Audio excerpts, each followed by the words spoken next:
الحمد للہ والصلاة والسلام علی رسول اللہ، اما بعد۔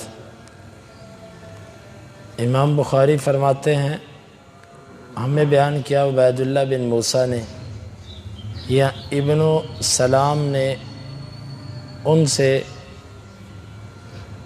ہمیں خبر دی، ابن جریج نے عبد الحمید بن جبیر سے، وہ سعید بن المسیب سے، وہ ام شریک رضی اللہ عنہ سے۔ اللہ کے رسول صلی اللہ علیہ وسلم نے امر بقتل الوزغ، آپ نے چھپکلی کو قتل کرنے کا حکم دیا۔ وقال، اور آپ نے فرمایا، کان ینفخ علی ابراہیم علیہ السلام، یہ ابراہیم علیہ السلام پر پھونکتی تھی۔ چھپکلی کو قتل کرنے کا حکم دیا گیا۔ ابراہیم علیہ السلام کو جس وقت آگ میں پھینکا گیا تو جتنے پرندے تھے، جتنے زمین پر پائے جانے والے ایسے جانور تھے، ان کی کوشش یہ تھی کہ وہ کسی نہ کسی طرح اس آگ کو بجھائیں، لیکن ابراہیم علیہ السلام پر جب ان کو اس آگ میں پھینکا گیا تو یہ کوشش ایک ایسا جانور تھا جس نے نہیں کی، وہ چھپکلی تھی۔ اس نے آگ کو بھڑکانے کی کوشش کی، جس طرح آگ کے اندر جھونکا جاتا ہے، پھونکا جاتا ہے تاکہ آگ کو بھڑکایا جائے۔ آپ کو پتہ جب آگ بجھتی ہے تو اس کو پھونک دی جاتی ہے، اس سے آگ بھڑکتی ہے۔ تو یہ پھونکتی تھی ابراہیم علیہ السلام پر تاکہ یہ آگ مزید بڑھے، تو آپ صلی اللہ علیہ وسلم نے حکم دیا کہ اس کو قتل کرو۔ اور حدیث کے اندر یہ آتا ہے کہ جو اس کو ایک ضرب کے ساتھ مارے گا اس کو 100 نیکیاں، جو 2 کے ساتھ اس کو اس سے کم، جو 3 کے ساتھ اس کو اس سے کم۔ تو چھپکلی کو مارنے کا حکم دیا، وجہ اس کی یہ تھی کہ ابراہیم علیہ السلام پر یہ پھونکتی تھی۔ اس سے معلوم ہوا کہ جو اللہ کے نیک بندوں کے خلاف سازشیں کرے، چاہے وہ غیر مکلف ہی کیوں نہ ہو۔ اب چھپکلی اللہ کے احکامات کی پابند تھوڑی ہے، یعنی کہ ایک وہ احکامات ہیں جو ہمارے لیے ہیں، اور ایک تو وہ ہے جو اللہ نے ہر جانور کے اس کے اعتبار سے رکھے ہیں۔ اس اعتبار سے تو چھپکلی کو بھی اللہ نے کسی نہ کسی حکم کا پابند کیا ہے، لیکن جن حکموں کا اللہ نے ہمیں پابند کیا ہے، انسان اور جنوں کو، اس کے لیے چھپکلی تو پابند نہیں ہے۔ جب چھپکلی اس کے لیے پابند نہیں ہے تو اس کا مطلب واضح ہے کہ جب اللہ کے نیک بندوں کے خلاف کوئی ایسی شرارتیں کرے، اللہ کے حکموں میں کوئی رکاوٹ بنے، تو غیر مکلف کو بھی قتل کرنے کا حکم دیا آپ نے۔ البتہ اگر انسانوں میں سے کوئی ایسا کرے تو اس کے لیے بھی شریعت نے سخت احکامات رکھے ہیں، لیکن انسانوں میں سے اگر کوئی ایسا کرے پھر اس کو موقع مناسبت سے دیکھا جائے گا کہ اس کے بارے میں شریعت کا حکم یہ کیا ہے۔ یہ مطلب نہیں کہ ہم اس کو بھی چھپکلی پر قیاس کرتے ہوئے قتل کر دیں، ہم دیکھیں گے کہ اس کا شریعت نے حکم کیا رکھا ہے۔ تو یہاں سے یہ بات سمجھ آتی ہے کہ کبھی بھی اللہ کے کسی نیک بندے کے خلاف سازش کرنا یا کسی دینی امر کو روکنے میں رکاوٹ بننا، یہ اللہ کے ہاں ایک سخت سزا کا سبب ہے۔ امام بخاری کہتے ہیں ہمیں بیان کیا عمر بن حفص بن غیاث نے، وہ کہتے ہیں ہمیں بیان کیا ہمارے والد نے، وہ کہتے ہیں ہمیں بیان کیا الاعمش نے، وہ کہتے ہیں ہمیں بیان کیا ابراہیم نے علقمہ سے، وہ عبداللہ بن مسعود رضی اللہ عنہ سے، وہ کہتے ہیں لما نزلت، جب یہ آیت مبارکہ اتری، الذین آمنوا ولم یلبسوا ایمانہم بظلم، وہ لوگ جو ایمان لائے اور اپنے ایمان کو ظلم کے ساتھ خلط ملط نہیں کیا۔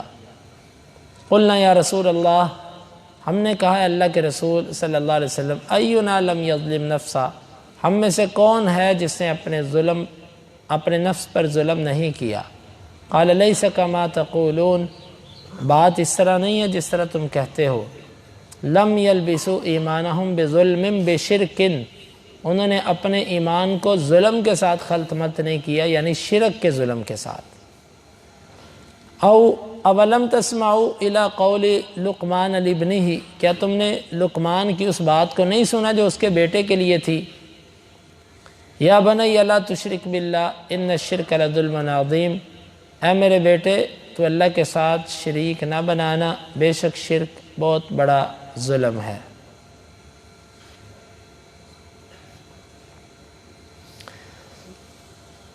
جب یہ آیت مبارکہ اتری تو صحابہ کرام نے ظلم کا معنی یہ سمجھا کہ ایک دوسرے پر ظلم کرنا، ایک دوسرے کو مارنا، ایک دوسرے کو برا بھلا کہنا، یا ایک اللہ کے حق میں زیادتی کرنا، کیونکہ ظلم کا معنی وسیع ہے۔ اللہ کے حق میں کمی کرنا یا بندوں کے حق میں کمی کرنا دونوں ظلم ہے۔ تو صحابہ کرام کہنے لگے اللہ کے رسول یہ تو ہو ہی جاتا ہے، ہم میں سے کون بندہ جس نے آج تک اللہ کے حق میں کمی نہیں کی، اور ہم میں سے کون ایسا بندہ جس نے دوسرے کے حق میں کمی ہو ہی جاتی ہے ایک معاشرے میں رہتے ہوئے۔ تو اللہ کے نبی اللہ تعالیٰ تو فرماتا ہے کہ جو ایمان لائے اور خلط ملط نہیں کیا اپنے ایمان کو ظلم کے ساتھ، ان کے لیے امن ہے۔ تو ہمارے لیے تو پھر آخرت میں امن نہ ہوا۔ دیکھیں یہ صحابہ تھے جو قرآن کو سمجھتے تھے اور پھر اس کے مطابق وہ فکر مند بھی ہوتے تھے۔ آج ہماری زندگیاں گزر گئیں، ہم نے نہ قرآن کو سمجھا اور نہ کبھی اس کی فکر لی۔ صحابہ اس کی فکر لیتے تھے۔ تو اللہ کے نبی یہ تو عجیب ماجرا ہے، ہمارے لیے بڑی مشکل بن گئی۔ آپ نے فرمایا اس کا مطلب یہ نہیں ہے جو تم سمجھ رہے ہو۔ یہاں پر ظلم سے مراد ظلم اعظم اور ظلم عظیم ہے۔ وہ کون سا ہے؟ وہ شرک ہے۔ ظلموں میں سے سب سے بڑا ظلم شرک ہے۔ شرک اللہ کے ساتھ کسی غیر کو شریک بنانا، یہ سب سے بڑا ظلم ہے۔ تو جس نے یہ کام کیا اس کے لیے اللہ کے ہاں امن نہیں ہے۔ اب یہاں پر 2 سے 3 باتیں قابل غور۔ پہلی تو بات یہ ہے کہ حدیث کے بغیر قرآن مجید کو سمجھنا غلطی کا سبب بن سکتا ہے۔ صحابہ کرام نے اپنے فہم کے مطابق قرآن مجید کی اس آیت کو سمجھا تو نبی کے صحابہ ہو کر، نبی کے دور میں ہو کر، نبی کے شاگرد ہو کر اس آیت کو کما حقہ سمجھ نہ سکے، حتیٰ کہ اللہ کے نبی صلی اللہ علیہ وسلم نے مراد کو واضح کیا۔ تو آج اگر کوئی بندہ یہ کہتا ہے کہ قرآن مجید سمجھنے کے لیے احادیث کی ضرورت نہیں ہے، یا وہ یہ کہتا ہے کہ نبی کی حیثیت ایک ڈاکیے کی ہے، ڈاکیے کا کام ہے ڈاک دینا، خط کو پڑھنا، خط کو سمجھنا، خط کو سمجھانا، یہ ڈاکیے کا کام نہیں ہوتا، یہ گھر والے کا کام ہے۔ اللہ کا خط ہمارے نام آیا، نبی نے ہم تک پہنچا دیا، اس خط کو سمجھنا، اس پر عمل کرنا، یہ سب ہماری اپنی ذمہ داری ہے، ہم جیسے چاہیں اس کو سمجھیں۔ یہ جہاں نبی کی توہین ہے وہاں پر حقیقت کے اندر ایک بہت بڑی کفریہ بات بھی ہے۔ یہ کفر ہے ایسی مثال دینا، اور یہ منکرین حدیث اکثر ایسی مثالیں دیتے ہیں۔ جو لوگ بھی یہ بات رکھتے ہیں اپنے ذہنوں کے اندر کہ جی ہم ہر حدیث کو قرآن پر پیش کریں گے، اگر وہ حدیث قرآن کے مطابق ہوگی تو قبول کریں گے، قرآن کے خلاف ہوگی تو رد کریں گے، یہ یقین جانیے یہ غلط اصول ہے، باطل اصول ہے، ظالموں کا اصول ہے۔ یہ قرآن کی حیثیت مستقل، حدیث کی حیثیت مستقل۔ ایک مسئلہ حدیث میں آیا، قرآن میں نہیں آیا، حدیث اس بات کی پابند نہیں ہے کہ وہ قرآن سے اس کی نظیر پیش کرے۔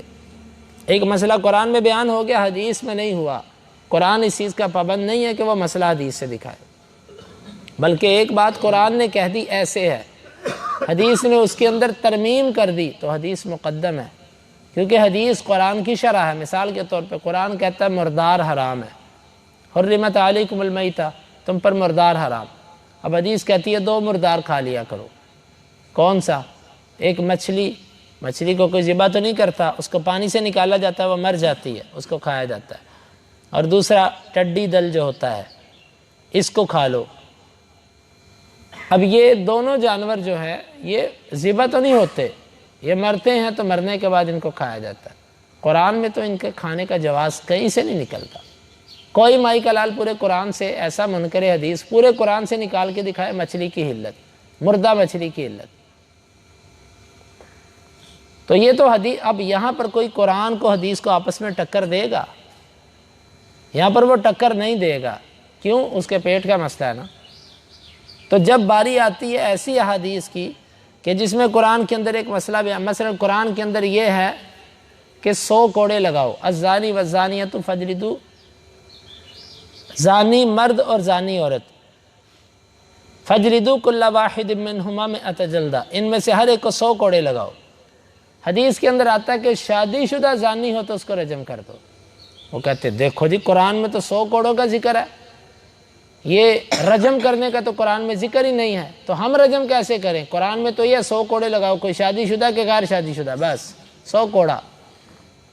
ہم کہیں گے کہ حدیث نے اس کی تخصیص کر دی کہ قرآن کا جو حکم ہے نا 100 کوڑے والا، وہ خاص ہے غیر شادی شدہ کے ساتھ، اور جو شادی شدہ ہے اس کے لیے رجم ہے۔ نہیں، ہم نہیں اس کو مانتے۔ اچھا، مچھلی کے بارے میں اللہ نے قرآن میں کہہ دیا، قرآن نے مطلق کہہ دیا کہ مردار حرام ہے، حدیث نے اس میں سے مچھلی کو نکال دیا، اس کو تم مانتے ہو۔ جب حدیث یہاں پر غیر شادی شدہ کو نکالتی ہے 100 کوڑوں سے، اس کو تم نہیں مانتے، تو یہ پھر تمہاری منمانی ہوئی نا۔ ایک جگہ پر تم قرآن کی حدیث کی تخصیص کو لیتے ہو، دوسری جگہ پر حدیث کی تخصیص کو نہیں لیتے۔ یہ میں نے آپ کو ایک مثال پیش کی ہے۔ یہ میں کئی دفعہ نام اس لیے لیتا ہوں کہ آپ کو میں خطرات سے آگاہ کروں، کیونکہ جو گمراہی کے سرغنے ہوتے ہیں ان پہ اوپر لوگوں کو خبردار کرنا بھی ضروری ہوتا ہے۔ یہ غامدی ٹولہ اور یہ اسی طرح یہ جو لوگ تھے امین احسن اصلاحی، یہ تقریباً اس مزاج کے لوگ ہیں۔ ان کا مزاج یہ ہے کہ خلط ملط کرتے ہیں باتوں کو، حدیثوں کو قرآن سے ٹکرا کر حدیثوں کا انکار کرتے ہیں، حالانکہ اللہ کی توفیق سے اگر جس طریقے سے یہ حدیثوں کا انکار کرتے ہیں اس طریقے سے قرآن کا بھی انکار ہو جاتا ہے۔ جس طرح یہ حدیث کا ٹکراؤ پیش کرتے ہیں اس طریقے سے نعوذ باللہ میں الزاماً یہ بات کر رہا ہوں، اس طریقے سے تو قرآن کا بھی ٹکراؤ پیش کیا جا سکتا ہے۔ تو جو جواب یہ وہاں پر دینے کی کوشش کریں گے، یہی جواب اگر اس جگہ پر رکھیں جہاں پر یہ رد کرتے ہیں باتوں کو، تو وہاں پر بھی وہ باتیں ٹھیک ہو جائیں گی۔ تو بہرحال یہاں سے ایک اہم نقطہ سمجھ آتا ہے کہ قرآن کو سمجھنے کے لیے حدیث کا سہارا لینا ضروری ہے۔ اب کئی لوگوں نے قرآن کی تفسیر کی ہے، انہوں نے پوری قرآن کی تفسیر 7-8 جلدوں میں کر دی۔ 7-8 جلدوں کے اندر وہ حدیثیں کتنی لے کر آئے ہیں؟ 80 کے قریب۔ یہ امین احسن اصلاحی ہے۔ عام طور پر یوں کہہ لیجئے کہ تفہیم القرآن مودودی صاحب کی جو تفسیر ہے، اس کی اصل، اور ڈاکٹر اسرار جو ہیں، ان دونوں کی اصل جو ہے نا وہ امین احسن اصلاحی ہے۔ اگرچہ مودودی صاحب جو تھے وہ خود بھی ایک شخصیت ہے اور علمی شخصیت تھے، لیکن امین احسن اصلاحی اس کی 7 سے 8 جلدوں کے اندر تفسیر ہے قرآن مجید کی، ایک ایک جلد اتنی ضخیم ہے، تدبر القرآن کے نام سے۔ پوری تفسیر اس کی عقل اور پہلی کتابوں سے ہے۔ پوری تفسیر کے اندر وہ حدیثیں کتنی لے کر آیا میں نے خود شمار نہیں میں کر سکا، لیکن میں نے جو ایک ساتھی نے اس کے اوپر مقالہ لکھا، اس نے کہا 40، اور ایک اور عالم کا میں نے پڑھا تھا اس نے لکھا 80۔ آپ اندازہ کیجئے، البتہ میں نے مطالعہ اس کا کیا، یہ کتاب میرے پاس پڑھی ہے، اس کا میں گائے بگائے دیکھتا رہتا ہوں۔ واقعی حدیثیں وہ نہیں لے کر آتا کسی آیت کی تفسیر میں۔ تو اسی طرح مودودی صاحب ہیں، وہ حدیثیں لے کر آتے بھی ہیں نا، تو جہاں کہیں ان کا دل کرتا ہے وہ حدیثوں کو آسانی سے کہہ دیتے ہیں کہ یہ ایسے نہیں، آسانی سے سائڈ پہ کر جاتے ہیں۔ تو یہ بات ہمیشہ یاد رکھیے گا، قرآن کی تفسیر کے لیے اس کتاب کا انتخاب کریں جو اپنی عقل پہ، اپنی رائے پہ، پہلی آسمانی کتابوں پہ حدیث کو ترجیح دیتا ہو۔ جب بندہ حدیث کو ترجیح نہیں دیتا، یہ بندہ ٹیڑھ دل والا ہے۔ اس کی تفسیر کا مطالعہ مت کیجیے، آپ غلطی کھا سکتے ہیں۔ تو یہاں سے یہ اصول سمجھ آیا کہ صحابہ کو بھی حدیث کی ضرورت تھی قرآن سمجھنے کے لیے، تو ہمیں بھی قرآن سمجھنے کے لیے حدیث کی ضرورت ہے، اس کے بغیر قرآن نہیں سمجھا جا سکتا۔ دوسری بات، صحابہ کرام کی قرآن سے محبت، قرآن فہمی کا ذوق، قرآن سیکھنے کا اور اس کے اوپر غور و فکر کرنا، یہ آیت ہم بھی پڑھتے ہیں، ہمیں کبھی اشکال نہیں پیدا ہوا۔ صحابہ نے سنا اور ساتھ ہی کہہ دیا اللہ کے رسول کیا بنے گا؟ اللہ کے بندوں قرآن کے لیے وقت نکالا کریں۔ ہم قرآن کو وقت نہیں دیتے، موقع موجود ہے، مواقع میسر ہیں، محض اپنی سستی اور کاہلی کی وجہ سے قرآن کی فہمی کے لیے وقت نہیں دیتے، اس کا جواب دہی ہوگی۔ یہ اللہ کی نعمت ہے جس کو ہم نظر انداز کر رہے ہیں، اس کے بارے میں ضرور پوچھا جائے گا۔ لَتُسْأَلُنَّ يَوْمَئِذٍ عَنِ النَّعِيمِ۔ سارا دن دنیا کو، سارا دن اپنے معاملات کو، تھوڑا سا وقت ہوتا ہے 15 منٹ 20 منٹ 25 منٹ 30 منٹ، اس سے زیادہ تو نہیں وقت لیا جاتا۔ روزانہ عشاء کے بعد ہمارے ادھر ترجمہ کلاس ہوتی ہے، کتنے لوگ اس میں بیٹھتے ہیں؟ جتنے نمازی آتے ہیں شاید ان کا 20واں حصہ بیٹھتا ہو۔ تو اللہ کے بندو، قرآن فہمی کے لیے وقت نکالیے۔ یہ دنیا کی زندگی عارضی ہے۔ اللہ رب العالمین سے دعا ہے اللہ تعالی ہمیں سمجھنے کی اور عمل کی توفیق عطا فرمائے۔ سبحانک اللہم ربنا و بحمدک، اشہد ان لا الہ الا انت، استغفرک و اتوب الیک۔ 3359 اور 60